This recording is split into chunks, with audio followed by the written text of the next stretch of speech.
Ivani Udorican, Dynamite Race, and the Walking Park. Tackle football season. This is my annual pre-season meeting with the parents. But next week, because the game is Friday, sometime on next week, we're going to have another meeting with Miss Petty, so she could give her view.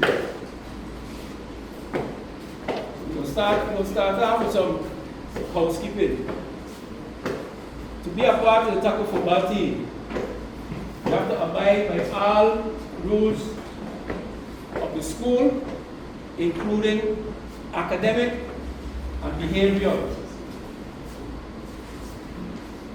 Even at the games, after the game, before the game, on the way to the game, on the way home.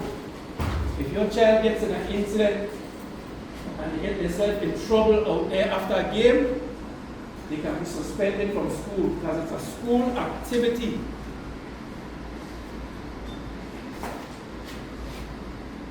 All right? No. Good afternoon.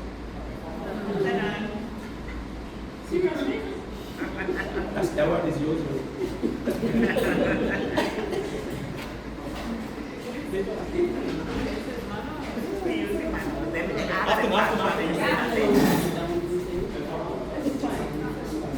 Each player was given almost, listen up carefully, almost $700 worth of equipment. And they still have more equipment to go. They have the game gear, game jersey, and game pants left to be given out. Okay? So keep that number in mind. If they lose something, they have to pay for it. Alright? Before we get to that, last night, we have a group chat. So last night in the group chat, I put up the list of names that everybody that made the team. Okay? Right now we have 37 players. 37. We started out from 48 and we ended up down to 43. We have 47 players and we have 6 players on the practice squad. No, the practice squad don't mean that you might not get to play. The practice squad just means that you are not ready at this moment. I am not going to put anybody's child on the field if we the coaches feel they are not ready to play, so they won't get hurt. But this game here, stop walking back and forth. This game here, there's a possibility of injury. So until they are ready to play, we have them on the practice squad. Now, the practice squad is up to them. If they feel like, hey, I wasted my time, I don't want to come out here because I didn't make the main roster, and they quit, that's on them. Okay, I'm not forcing anybody out. Everybody has a potential, and we're trying to help them meet that potential. If they don't want to play, that's on them. So, right now, like I said, main roster is 27. We have 6 practice players. Imagine, the practice squad even has a returning player on the practice squad. The reason being, he doesn't come to practice. He can play, but he doesn't come to practice. He's not in communication with any of the coaches to let us know what's going on. So I place him on the practice squad. That's the next step. After that, I got him terminated from the team. I cannot have returning players not coming to practice and setting a bad example for the players who are trying to learn to play the game. I expect everybody to be to practice every day unless they have an emergency, whether it's personal or family. Okay? Every day they're learning something different. We try to teach technique to help the safety of your child. So if they miss any of the instructions, that means they're behind. That means they hold back the team. That means we have to start over and bring that player up to speed. But we can't leave them behind. And when you start to leave players behind, they're going to stand up on the sideline and watching everything going on. I don't like that. I like everybody to be engaging in something.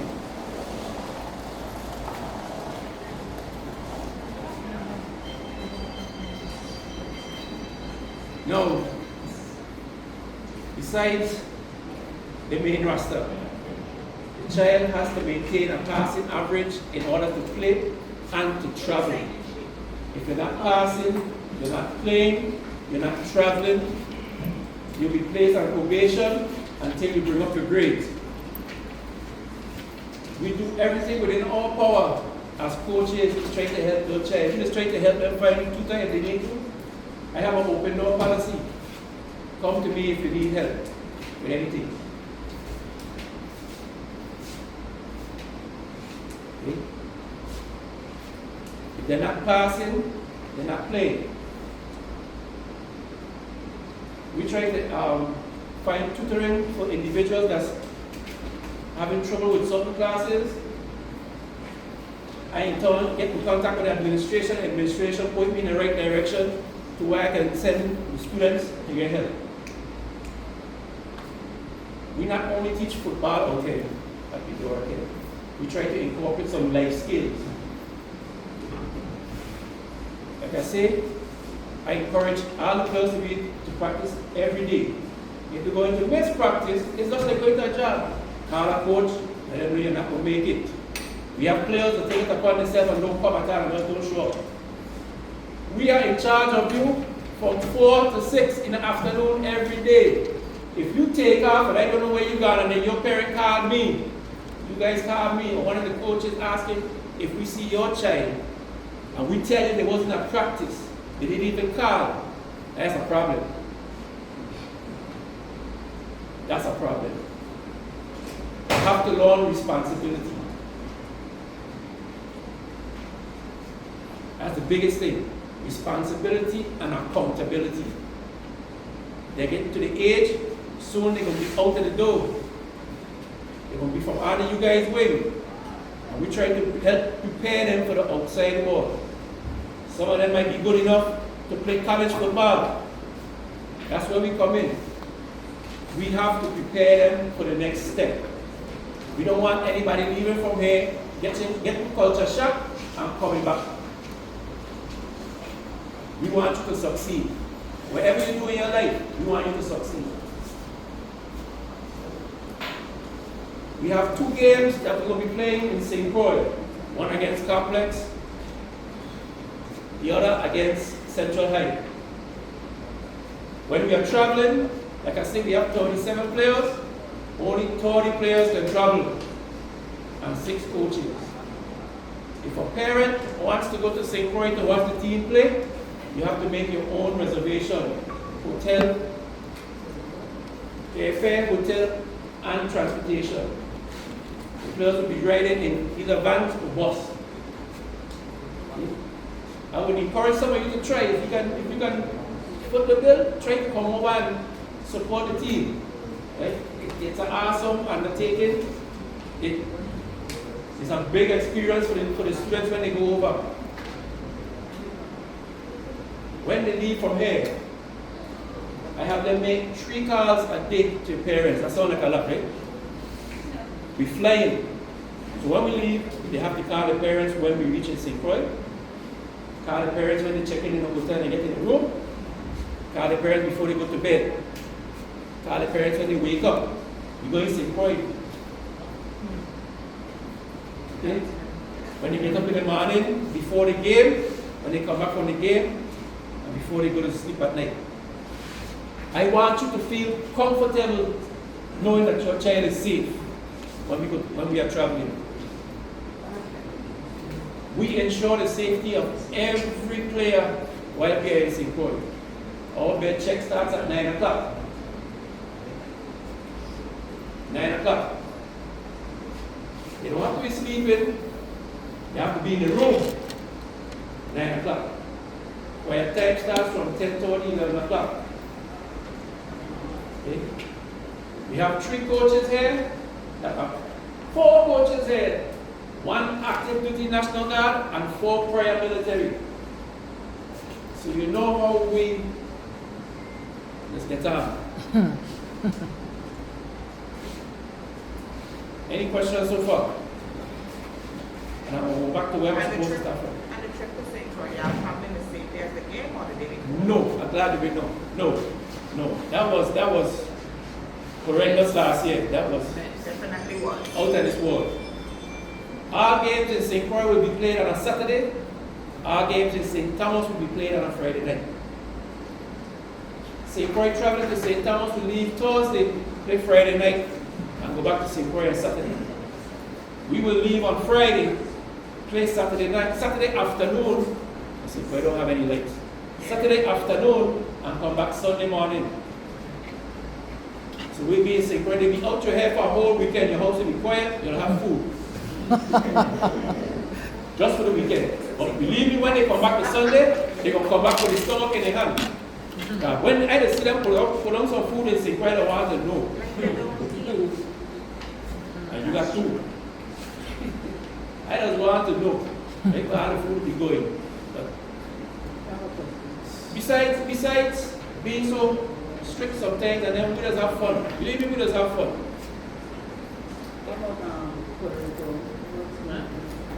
The Puerto Rico trip right now is in the air. They're trying to find ways of getting the two teams. Well, they was trying to get the 4 teams to go over, but I don't know which one can win the champion. We tried to put the Puerto Rico trip together. It'll be one weekend. We'll play one team, and the other local team will play another Puerto Rico team. So we all travel on that one weekend. Whether we play Friday or Saturday is yet to be determined. But they're trying to accommodate and make that schedule. That probably now how it falls now, that will happen at the end of the season.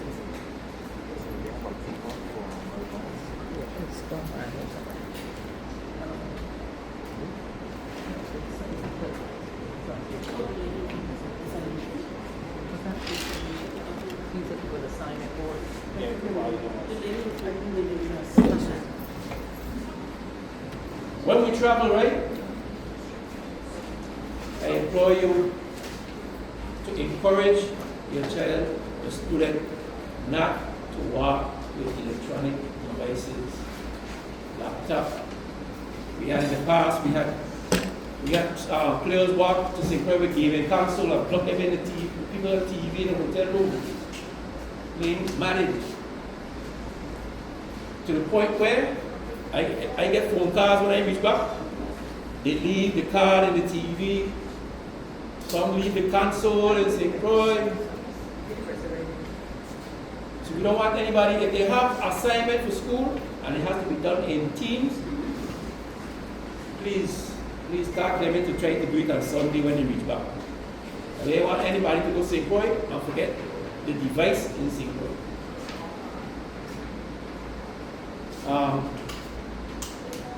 So far, yeah, tired, losing the voice, they were rough. Today was a rough day. We're trying to get ready for next week, Friday. We have a bullseye on our back. We have a big bullseye on our back. Everybody wants to. But your support will go a long way. Encourage them not to try to give up when things get tough, when they get rough. It's going to get tough and it's going to get rough. You're going to have days they're going to sit down, come home, they can't even pull out the gear, they're going to collapse on the living room floor, and they're going to lay down and they're going to fall asleep right there. Just leave them, wake them up a little later, help soak their feet, rub their back. They're going to come home and they're going to look like they're going to pass out. Outside is hot. Okay? Your support will be tremendous to the success of this team. Where I should have started, I introduced myself. I'm going backwards. My name is Elroy Donovan Jr. I'm the head coach here at IEKHS High School. I've been the head coach since 2010. I've been coaching out here at IEKHS since 2007. I am an alma mater. This is my alma mater. I played football at IEKHS. I also won a championship at IEKHS in 1981.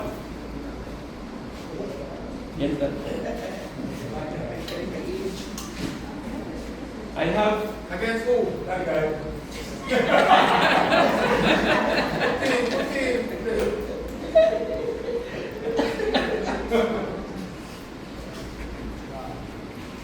I have with me my assistant head coach, Narcis, my offensive coordinator, that used to be my rival, big rivalry.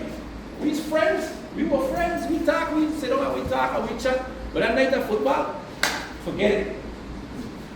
But we became good friends. And he's now my offensive coordinator. The winningest coach in St. Thomas, the territory that's at Amatapa. Coach Francisco Jarvis. And I always say, the reason why Coach Jarvis came on, because I had days, we used to be sitting down and say, man, we have a lot of talent out there, working. I had to be beaten up to be fluky sometimes. It's just that I don't have consistent coaching out there working. I have days I come out there by myself, me and Coach Narcis out there, was the two of us, with 40 players. I had a bunch of assistant coaches in National Guard and all kind of other stuff, leaving the island, going on deployment. They got on deployment, then come back, the season over, asked us what happened. All we needed was consistent coaching. We have a green, some black and somebody, the green number is THC 436. Who black you? One of the older gentlemen. She coming. What about you? I am grateful for one of my new assistant coaches. Came on last season. Well, actually, he was coming around before that. We were just popping in and popping out, popping in and popping out, popping in and popping out. And as you see, in the National Guard, he always deployed too. Coach Joseph, and our VI finest, VI National Guard, is a big help, especially when we travel to Elroy. I know he's going to be with us when we travel, but that's have to be my chauffeur. I can't drive. I'm supposed to be driving. And missing our defensive coordinator, Ray Husband Sr., and two assistant coaches, Sebastian Silva, who's an offensive assistant, and Kamal Tyson. Both Kamal and Sebastian are former football players at Lawn Sport under myself and Coach Jarvis and Coach Narcis. What we trying to do, as you see my gray hair, I am my way out. So we're trying to bring in those young, sturdy football minds that think they could coach. They come under our wing for a couple of years, learn the ropes, and then we let them, just like you guys are your children, and then we let them out the house. We leave them on their own. And like I tell them, when they take over, I'm not going to be too far gone. They're going to pop in every now and then and show Coach Narcis, Coach Jarvis for sure, because if he walk away from football right now, the war will end. So, any questions? Good evening. Somebody that they heard it. So guess what? To get it back, they got $45. Jesus. But they're not getting it back. What number is at the back? You got number 8. Oh, amen. He opened. But yeah, they went and they did it and then. So they are both somebody the whole shoulder part and the jaw. They have to pay $2 to pay back. Because I think they will, because they keep doing it, keep giving up. So you say, we will do that, so you will not forget it. And a matter of fact, the whole team was someone pay already for me $5. Because you know why?